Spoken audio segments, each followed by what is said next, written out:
Let's learn about Wassily Kandinsky. Can you hear this artwork? Russian painter Wassily Kandinsky certainly believed you could. Kandinsky was one of the pioneers of the abstract art movement, and his paintings are recognized for their bright colors, geometry, lines, and movement. He was one of the first painters whose artworks didn't focus on a particular person, place, or object. Instead, they were a seemingly random combination of colors and shapes known as abstract art. Before Wassily Kandinsky, most artists painted scenes, objects, animals, and people, such as a landscape or still life, like these from the 17 and 1800s. Art looked more like photographs. Here are two examples of paintings of the Red Square in Moscow, Russia. On the left, there is a realistic painting. On the right, an abstract painting of the Red Square by Wassily Kandinsky. Do you see the difference between realistic and abstract? That's right, abstract art does not represent reality exactly as it's seen.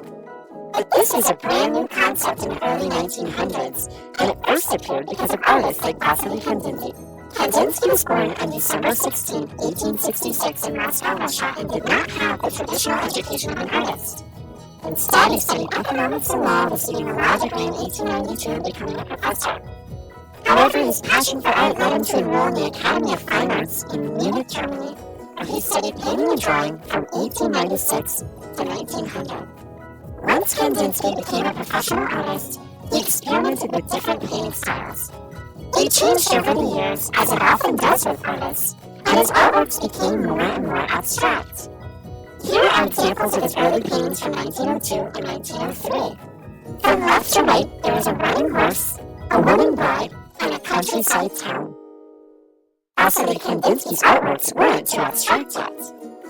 Kandinsky believed that art should be more than just a depiction of reality and should instead evoke emotions and ideas.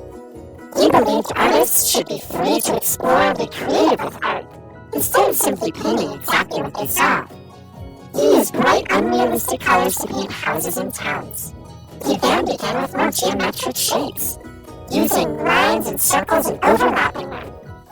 He was very influenced by music and even depicted musical notes into his artworks. Here are two of Kandinsky's most recognized paintings. On the left, we have squares with concentric circles from 1913, and 10 years under Composition 8 from 1923. Notice the artist's interest in geometric shapes. And an interesting fact, one of the reasons Kandinsky combined colors and music as he does was because the artist had synesthesia, which means that sometimes his senses would mix. He could actually hear colors and see sounds. Can you? Today, the artworks of Wassily Kandinsky can be seen in some of the world's most prestigious art museums, including the Museum of Modern Art in New York, the Tate Modern, and the Guggenheim Museum.